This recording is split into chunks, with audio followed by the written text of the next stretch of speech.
Hello. வணக்கம் வணக்கம். இது அறம் நாடுன்னு ஒரு சேனல்ல பார்த்தேன்.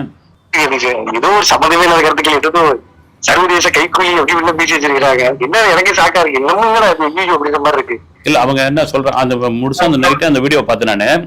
ஃபுல்லா நீங்க வாங்கி கொடுத்த ஆம்புலன்ஸ் எல்லாமே வந்து ஒரு போலி ரிஜிஸ்ட்ரேஷன்ல இருக்குது.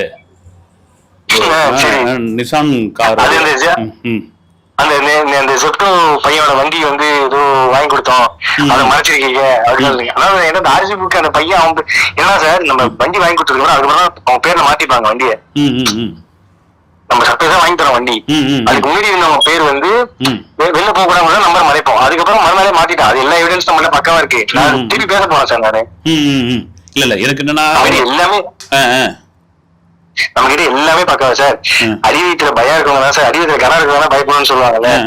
நம்ம வந்து இது வரைக்கும் இந்த நொடி வரைக்கும் ஒருத்தட்ட கூட ஒரு ரூபா கூட காசு வாங்கினது கிடையாது. நம்ம சொந்தமா சம்பாதிக்கிறதுல மட்டும்தான் பண்ணிட்டு இருக்கோம் இது வரைக்கும்.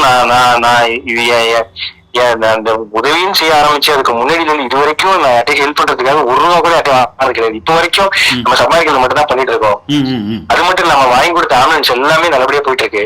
அது யார்ட்டையும் ஃபண்டிங் வாங்குவோ, காசு வாங்கியோ, போலியாவோ அதுவோ இதுவாவோ கிடையாது. கஷ்டப்படுற ஏரியாக்களுக்கு என்கிட்ட சொந்த காசுல வாங்கி கொடுத்தா அதுக்கான எல்லாமே நம்ம கிட்ட இருக்கு. சோ இது வந்து இவன் யார் தெரியுமா, அமெரிக்காவில இருந்து எனக்கு காசு யாரு, அமெரிக்காலாம் ஒண்ணும் கிடையாது, எதுவுமே கிடையாது. நான் வந்து ஒரு நாளைக்கு எவ்வளவு உழைக்கிறேன், ஒரு கடத்திருப்பாக்கு போறேன், கற்பனா ஈவெண்ட்டுக்கு போறேன், காம்பேர் பண்றேன், ஆட் ஷூட் பண்றேன், இன்ஸ்டாகிராம்ல ப்ரமோஷன் பண்றேன், இது இல்லாம படம் பண்றேன். இந்த காசை வச்சுதான் ஹெல்ப் பண்றேன்.